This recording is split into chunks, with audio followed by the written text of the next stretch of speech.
तो दुर्वासा जी ने कहा मानो लगाओ कि दुर्वासा जी जान गए कि भगवान मूसल पैदा करवाना चाहते हैं। और दुर्वासा जी ने वरदान दिया, बोले राजन जाओ, तुम्हारी इस बहू के द्वारा एक बढ़िया मूसल का जन्म होगा जिससे तुम्हारे 56 करोड़ कुल का विनाश हो जाएगा। शाम को लेकर के घर में आए, कढ़ाई खोली गई, मूसल निकला और उसको घिस करके उसकी रेण समुद्र में बहा दी गई, जिससे एरका नाम की घास बनी और कीड़ी एक मछली के द्वारा निगली गई। मछली जाल में आई, मछुआ ने उसको पकड़ा। इसके बाद में बहेलिया ने उसे अपनी बाण में लगाया और इसी एरका नाम की घास के द्वारा 56 करोड़ यादव वैकुंठ चले जाते हैं। और अब बहेलिया का शिकार भगवान होंगे। इधर भगवान आगे जाते हैं, कलयुगी राजाओं का वर्णन। अब भगवान जब जाने वाले सुधाम, तो बलराम जी को विदा किया। बोले बलराम भगवान की जय। बलराम जी तो चले जाते हैं और इसके बाद में उद्धव जी से भगवान मिलते हैं। उद्धव जी रोने लगे तो भगवान ने कहा, उद्धव तेने अम्बांगमयी मूर्ति प्रत्यक्षा वर्तते हरे, जो हमारी भागवत का नित्य सेवन करेगा वो रोज हमारा दर्शन करेगा। कि भगवान ने अपने प्राणों को भागवत में निहित कर दिया है। ये भगवान की मानव स्वरूप मूर्ति है, इसी का अवलोकन करो, तुम्हें सुख मिलेगा। इसके बाद में आज भगवान ने एक अवधूत महाराज का दर्शन करवाया। बोले महाराज ये इतना मोटा क्यों? बोले चल के पूछ लीजिएगा। तो जा करके जिस समय उससे पूछा, बोले भैया तुम इतने मोटे ताजे क्यों हो? तो उसने कहा मैंने 24 गुरु किए हैं, और जो 24 गुरु की करता है और उनकी शिक्षा मान लेता है, उन्हें जीवन में कभी भी किसी भी दुख का सामना नहीं करना पड़ता है। बोले वो कौन से भैया 24 गुरु हैं जिनके कर लेने से कोई दुख नहीं होता, कोई तकलीफ नहीं होती? बोले पृथ्वी वायु आकाश। पृथ्वी से क्षमा, वायु हवा से, हवाएं चलती कभी पक्षपात नहीं करती, भगाने के लगेंगे ढकाने के नहीं लगेंगे। हवा जब चलती है तो पक्षपात करती है ना, हम भगाने के लगेंगे नहीं लगेंगे। तो पृथ्वी वायु पक्षपात नहीं करती है। ऐसे ही संसार में भजन करने वाले हर प्राणी को हरि व्यापक सर्वत्र समाना ईश्वर जीव कलया पृष्ठ भगवान की, जो भी ईश्वर जीव जड़ चेतन है सभी भी भगवान में जान करके उन्हें प्रणाम करना चाहिए। आकाश अभेद है, अक्षिप्त है, ये लगता है उधर रखा हुआ है, लेकिन वहां जब जाओ तो पता लगता है यहाँ भी नहीं है। ऐसे तुम्हें ये लगता है कि ये आत्मा है, ये मर जाएगी, शरीर के साथ में मरेगी, लेकिन आत्मा अनित्य है। तुम्हें लगता है कि शरीर के साथ में मरने वाली आत्मा भी है। जैसे बादल गोविंद नगर के उस तरफ रखा हुआ है, लेकिन जब गोविंद नगर के उस तरफ जाते हैं तो पता लगता है कदवई नगर के उस तरफ रखा है, और जब कदवई नगर जाते हैं तो पता लगता है कि वो पीएससी रोड उस तरफ रखा हुआ है। तो ऐसे जो धीरे धीरे करके मैं बढ़ता रहता हूँ, तो आकाश निर्लेप है, निरपेक्ष है, वो सब में है, सबसे अलग है। ऐसी हमारी आत्मा है, सब में है और सबसे अलग है। उसे किसी से प्यार नहीं है, वो किसी से मोहब्बत नहीं करती है, सब में रहती है, सबसे प्रेम करती है, सबके साथ में रहती है, लेकिन किसी से कोई स्नेह नहीं करती। महाको अग्निष्ठ नमारवि,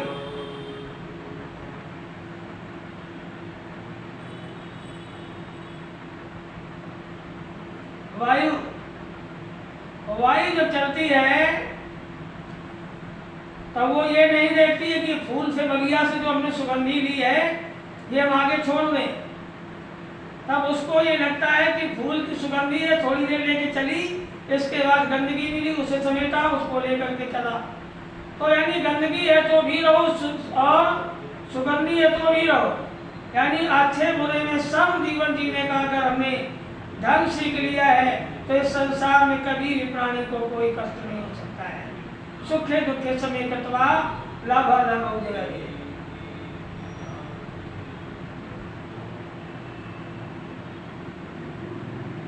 अग्नि को गुरु बनाया तो अग्नि में सूखा डालो गीला डालो कोई लेना देना नहीं। जो अग्नि के पास जाया वो उसने खा के अलग कर दिया। वो सूखा गीला नहीं देखती, अच्छा बुरा नहीं देखती है। ऐसे ही संसार में कोई बुरा नहीं और कोई अच्छा नहीं है। सभी से प्रेम करो और सभी को छोड़ने में कोई कष्ट न हो, इतना प्रेम करना चाहिए। कहते घर में रहो लेकिन घर को कभी हृदय में नहीं रखना चाहिए।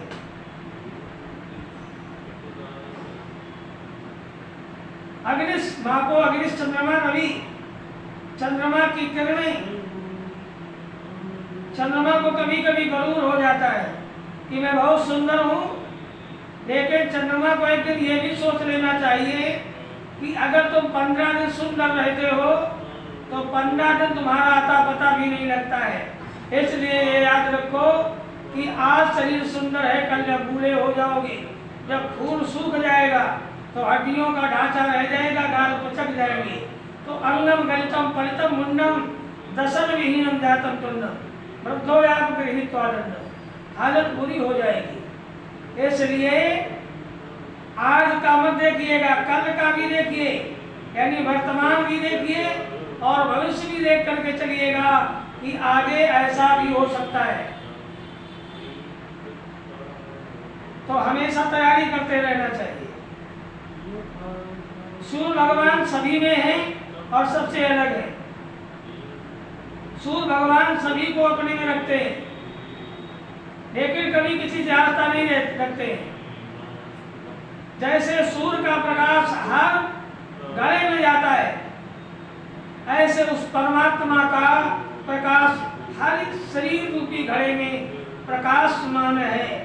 तो ये मत सोचिएगा कि जीवन में भगवान मेरे साथ में नहीं है।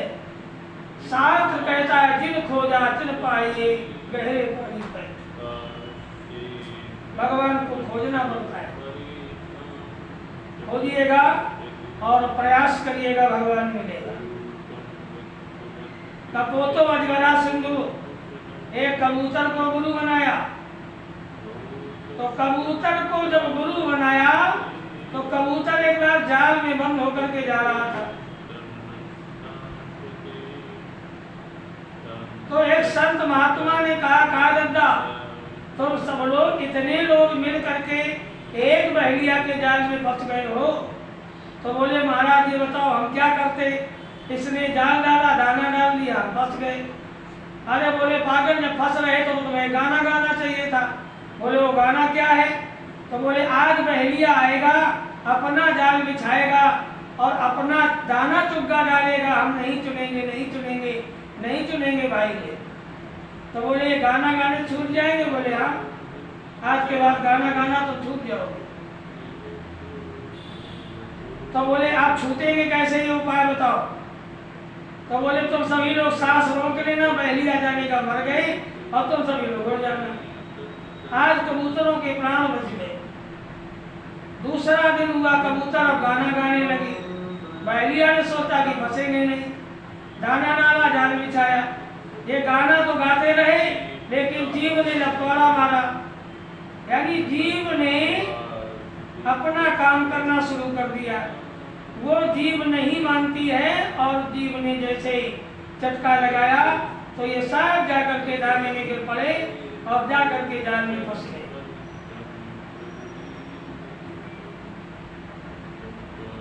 महात्मा जी फिर रास्ते मिल गए। बोले गाना नहीं गाया था। बोले गाना तो गाया था लेकिन फंस क्यों गए? बोले पागल कहीं के, गाना गाया लेकिन अमल नहीं किया। अगर गाना गाते समय उस पर अमल किया होता कि आज बहेलिया आएगा, वो दाना डालेगा, जाल बिछाएगा, हम नहीं फंसेंगे, नहीं फंसेंगे, नहीं फंसेंगे। अब दाना खाने नहीं जाते तो क्यों फंसते? तुमने दाना खाया इसीलिए फंस गए हो। ऐसे ही आदमी कबूतर की भांति है, गाना तो गाता है सीताराम वंदना, राधे श्याम वंदना, अंजनी के नंदना की बार बार वंदना, कहते सीताराम वंदना, सीताराम की ध्वन बंद नहीं होनी चाहिए, राधे श्याम की ध्वन बंद नहीं होनी चाहिए, और अंजनी के नंदना की बार बार वंदना, भगवान अंजनी के नंदना हनुमान जी की वंदना बंद नहीं होनी चाहिए। अनवरत करिए, आरस करिएगा, भगवान की पूजा करें, ये बंद नहीं होनी चाहिए। तो गाना तो गाते सीताराम वंदना, लेकिन अर्थ नहीं जानते हैं, उसका अनर्थ करते हैं। तो गाना गाना सरल है, लेकिन गाना गा के अपने जीवन में उतार लेना, जीवन का कल्याण हो जाएगा। कबूतरों की तरह तुम भी जहाँ से छूट जाओगे। और अगर गाना गाते रहे और दाना चुनते रहे तो एक न एक दिन इसी संसार में हर आदमी की तरह तुम भी मरघटा तक पहुंच जाओगे। तो सुख पाता रहा जो जहां में सदा, उसे अंत समय दुख पाना पड़ा। पछताया नहीं जो कभी जग में, उसे अंत समय पछताना पड़ा। अब हमने देखा, जब एक दिन माली की बगिया में पहुंचा तो राजेश जब पेड़ में गया तो हजारों फूल लगे हुए थे। तो कोई डाली में फूल और न ऐसा खिला, अरे खिली कर न जिसे मुरझाना पड़ा। और विधिना का है ये विधान अटल, जिसे आना पड़ा उसे जाना पड़ा। जो आया है वो जाएगा। ये फूल जब सुबह आया था तो हरा था, 2 घंटे पंखे की हवा में इसका कलर देखिए ना। अम्मा के गर्भ से जब मैं निकल के बाहर आया था तो चमक थी। और यहाँ संसार में जब पंखे की हवा लगी तो हमारा कलर फूल जैसा हो गया। तो कबूतर की तरह गाना मत गाओ, अमल करो। सीताराम वंदना तो वंदना होनी चाहिए। वंदना का मतलब बंद नहीं होना चाहिए। रोज सीताराम की धन होनी चाहिए, होनी चाहिए कि नहीं? तो धन नहीं होती, मुंह से बकते हैं, करते कुछ नहीं। तो गाना गाना सरल है, लेकिन अमल नहीं करते हैं। अब देखिएगा, कपोतो अजगरा, अजगर को बनाया।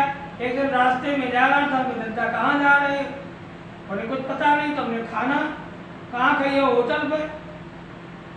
मम्मी की रसोई खाओगे कि दद्दा की रसोईया में भोजन करोगे? तो बोला नहीं नहीं पंडित जी, ऐसा नहीं है। बोले अजगर करे न चाल करी, और पंछी करे न काम, दास बलू का कह गए सबके दाता राम।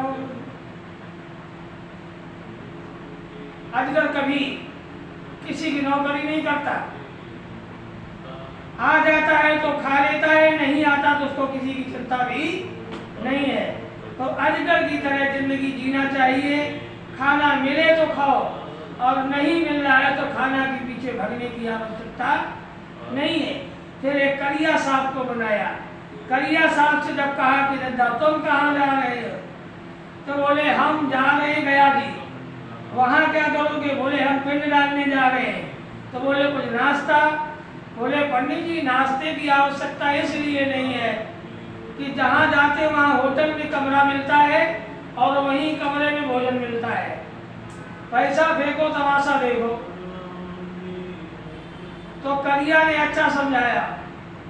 करिया ने कहा पंडित जी भगवान की भगवत्ता देखिएगा। करिया नाग जिस बिल में घुस जाता है वहीं से भोजन मिल जाता है। उसके इतना बढ़िया होटल खुले हुए हैं कि जिस होटल में घुस जाता है वहीं उसको बढ़िया आहार मिलता है, भोजन करता है, रात भर वहीं लेटता है और सुबह अपना गाड़ी लेता है, चल देता है। काले नाग की तरह जीवन होना चाहिए। अजगरा सिंधु, गंगा नदियां देखो उस समय उफान पर चल रही। फिर हमने सिंधु को बनाया, सागर को।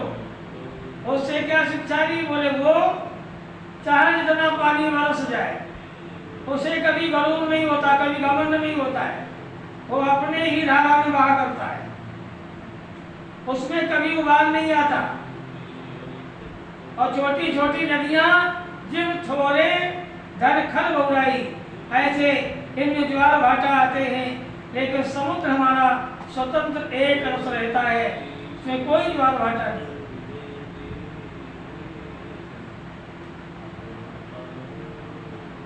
और समुद्र में जब ज्वार भाटा आते उसका अभिप्राय ये कि अपने भाव को वो बादलों को देता है, और बादलों को उसने दिया तो बादलों में पानी बना, और पानी जा करके तुम्हारे खेत में। कपोतो अजगरा सिंधु, फिर एक कन्या को गुरु बनाया। कन्या 4 चूड़ी पहने, रिश्तेदार आ गए। अब रिश्तेदार जग न जाए तो वो धान कूटने के लिए बैठी, चावल बनाना था, तो जब मुंह से चलाओ छन्न छन्न हो तो उसने 1 चूड़ी तोड़ी, फिर भी लड़े, 3 चूड़ी फिर भी लड़ती, 2 है फिर भी लड़ती हैं। एक एक करके कन्या ने जब सारी चूड़ियां तोड़ दी, 1 चूड़ी बची, वो यहाँ से यहाँ तक घूम देती है, लेकिन कहीं कोई चूड़ी उसको लगने वाला नहीं मिलता। ऐसे ही भगवान का भजन करने वाले को एकांत में बैठ करके भगवान का भजन करना चाहिए, क्योंकि बास बहुराम कलहोर भवित वार्ता होती।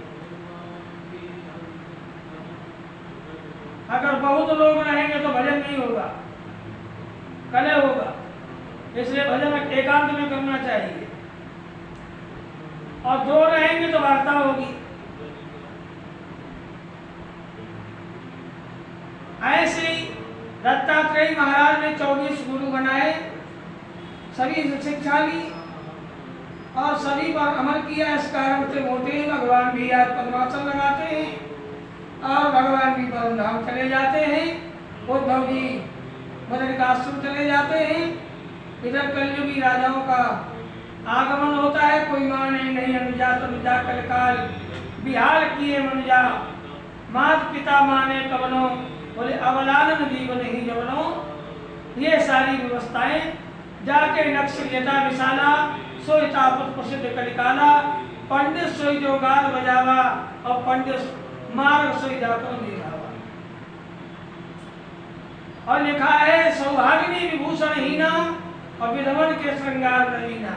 ये स्थिति आ गई है और ऐसे ही चलेगा, ये कलयुग का प्रभाव है। और कलयुग में सारे धर्म क्षीण हो जाएंगे, अधर्म का प्रचार हो जाएगा, बादल बहुत होंगे, बारिश नहीं होगी, कभी कभी बारिश से आदमी मरेगा, कभी सूखी बादलों पर पत्तियां छड़केगी, उससे आदमी मरेगा, सूखा पड़ेगा, जब बारंबार अकाल पड़े हैं, बार बार अकाल पड़ेगा जिसमें आदमी मरेंगे, बिन अन्न बिना सब लोग मरे, ऐसे सब लोग मरेंगे। इस प्रकार से भी है। और विवाह भी जो होंगे वो अपने मन मर्जी के होने लगेंगे, उसमें भी किसी की कोई सहमति की आवश्यकता नहीं होगी। गैया बकरियां हो जाएंगी, आदमी की लंबाई गुण चौड़ाई एक चिकड़िया के पेड़ के नीचे सताने वाली हो जाएगी। और इसके बाद भगवान संबलपुर ग्रामस्य विष्णु ऐसा ब्राह्मण के यहाँ भगवान कल्कि का अवतार होगा। इस प्रकार से भगवान के 24 अवतारों की कथा का वर्णन किया गया। और इसके बाद में मार्कंडे की कथा कहते अभिवादन करने लगो तो जिंदगी तुम्हारी कभी घट नहीं सकती। अभिवादन शीलस्य नित्य उद्योग सेवना चतवार तस्वधंती आय विद्या सुबह। कहते प्रणाम करने का बहुत बड़ा लाभ है। अभिवादन शीलस्य नित्य उद्योग सेवना चतवारो तस्य वर्धन्ति आयु विद्या यशोबलम। 4 चीजें प्रणाम करने से मिलती हैं, लेकिन प्रणाम करने की प्रक्रिया थोड़ी ठीक नहीं है। हमारे यहाँ गोकुल में प्रणाम करने की प्रक्रिया सिखाई जाती है। देखा गुरुपधरा जनक मणि गणि ज्योति और सुमिरत दिव्य दृष्टि ही होती। अब सुमिरत दिव्य दृष्टि ही होती, दिव्य दृष्टि तो तब होगी जब किसी तार को छीन करके तार को तार में लगाओगे, तब रोशनी आएगी, तब प्रकाश आएगा। और अगर आप ऐसे ही प्रकाश डालने की कोशिश करेंगे कि प्लास्टिक जड़ी हुई तार है, तार छिला नहीं और उसका ज्वाइंट कर दीजिएगा तो कभी भी करंट नहीं जाएगा। तो गुरु के नाखूनों में पावर हाउस है, उसमें अपना मस्तिष्क रूपी ट्रांसफार्मर लगाना है, तुम्हारे मीटर में उजेला हो जाएगा। तो तुलसीदास जी ने लिखा सुमिरन दृष्टि होती, मस्तक को नाखून में पहुंचाना है। तो साष्टांग दंडवत का विधान हमारे यहाँ है। तो गुरुओं को, माता पिता को साष्टांग दंडवत करने का विधान बताया गया। अभिवादन शीलस्य, ऐसे व्यक्ति को अभिवादन काम करना चाहिए। ये मार्कंडेय की कथा और अंतिम श्लोक के माध्यम से नाम संकीर्तनम यश्च सर्वपापनाशनम प्रणामो दुःखशमनस्तम तम नमामि हरिं परम। और लास्ट में भागवत के एक श्लोक बचता है, नाम संकीर्तनम यश्च। कहते भागवत तो 7 दिन याद नहीं रहेगी, तो नाम संकीर्तनम यश्च, भगवान के नाम संकीर्तन का स्मरण करो। श्री कृष्ण गोविंद हरे मुरारे, श्री कृष्ण गोविंद हरे मुरारी, हे नाथ नारायण वासुदेव, हे नाथ नारायण वासुदेवा, हे नाथ नारायण वासुदेव, हे नाथ नारायण वासुदेवा, हे नाथ नारायण वासुदेव, हे नाथ नारायण वासुदेवा, हे नाथ नारायण वासुदेव। हे नाथ नारायण वासुदेवा। नाम संकीर्तनम यस्य सर्वपापनाशनम प्रणामो दुःखशमनस्तम तम नमामि हरिं परम। कहते नाम संकीर्तन के द्वारा भागवत के लाभ को प्राप्त किया जा सकता है। कहते भागवत नहीं सुन सकते हो, 7 दिन सुनने की सामर्थ्य नहीं, एक श्लोक सुनिएगा, आधा सुनिएगा, आधे का समय नहीं, तो नाम संकीर्तन करते हुए अपने घर के काम को करो, नाम जपते रहो और काम करते रहो। यही जिंदगी का जीवन है।